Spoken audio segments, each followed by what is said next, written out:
In my previous video, making a ganzá or shaker, I said that the best sort of can to use was the ones where the body was made from a single sheet of steel.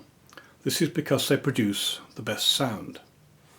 In this video, I'm going to try to show how different the sound is between the seamed and seamless cans and explain how this happens. Incidentally, in the can making industry, they call them 2-piece and 3-piece cans. This is because the 2-piece consists of a body made from a single sheet of steel with the second piece as the cap or the top, sometimes fitted with a ring pull. The other type of can is called a 3-piece. It has a cylindrical body with a welded longitudinal seam and 2 end pieces pressed on, making up the 3 pieces.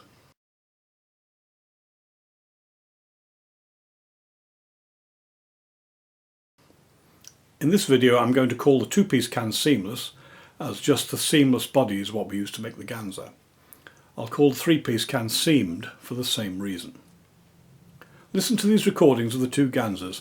The first demo uses seamless cans and afterwards seamed cans. I play them first, holding them in the centre using one hand. Afterwards, I hold them in both hands with my fingers on the ends of the instruments.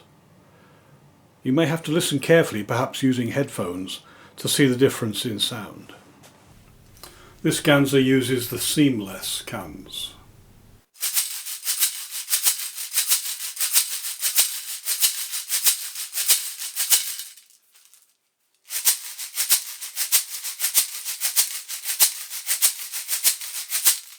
This ganzá uses the cans with a seam, you can see it along there, and with a separate welded on base.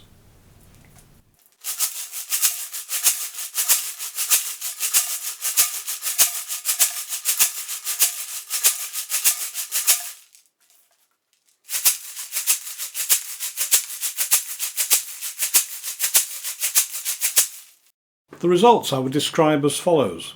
When playing holding the instrument in the centre, the seamless ganzá produces a smoother sound. The seamed ganzá, in contrast, has jarring, jangling sounds.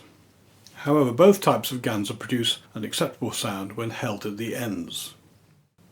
Incidentally, these recordings were made as .wav or WAV files, which are not processed in any way, unlike, for example, MP3 files.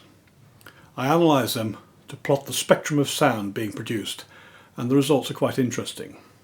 These are the plots. Firstly, I should say that the vertical scale is slightly different for each plot, but we're interested in just the general shape of the plot rather than exact values here. In any case, the difference is around 2 decibels, so audibly pretty insignificant. First, the seamless ganzá played holding it at the centre. There is a marked broad peak around 8 kHz, but the rest of the plot is characterised by a roughly linear rise in amplitude from about 500 Hz up to the high frequency end. The seamed ganzá looks rather different. There is a similar peak at the high frequency end, but then there are 4 or 5 significant other peaks, the lowest being around 700 Hz.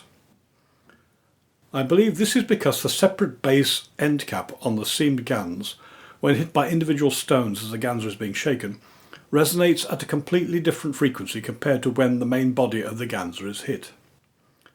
For the seamless cans, because they're homogeneous, made from a single piece of metal, any stones hitting the end cap tend to produce the same sort of sound as those hitting the sides of the ganzá. The difference in the end caps can be easily demonstrated. This is a seamless can. If I just tap the end, sounds pretty damp, just like a click. Now we'll try a seamed can.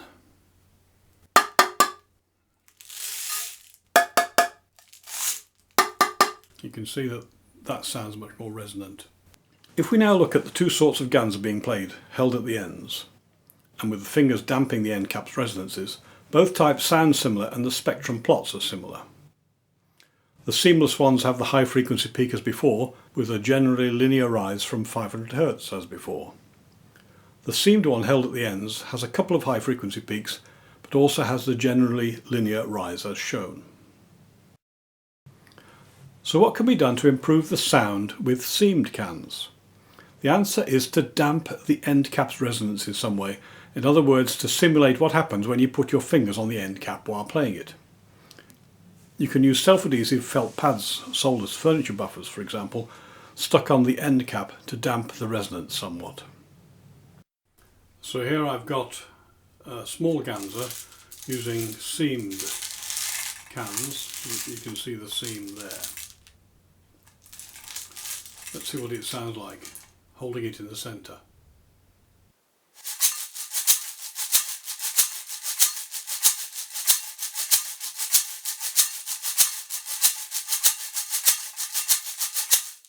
And now holding it at the ends.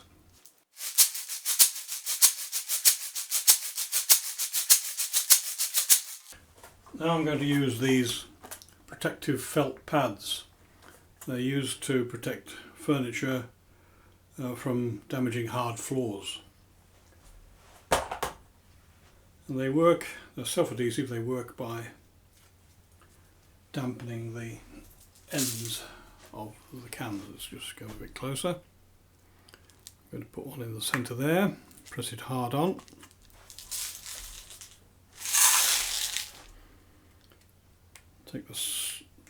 Take the backing paper off the self-adhesive bit.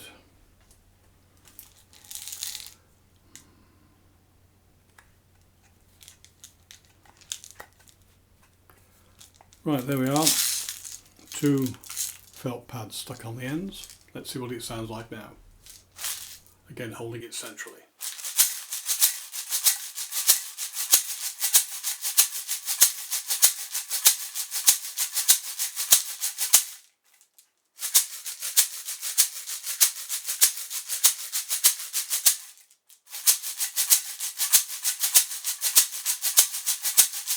So now there's not much difference between holding it at the end and holding it centrally. If we look at the spectrum plots as before, this is the plot without the damping on the ends. You see, like before, several distinct peaks. Now with the damping felt pads in place, the same peaks are reduced in level, making the sound smoother than before.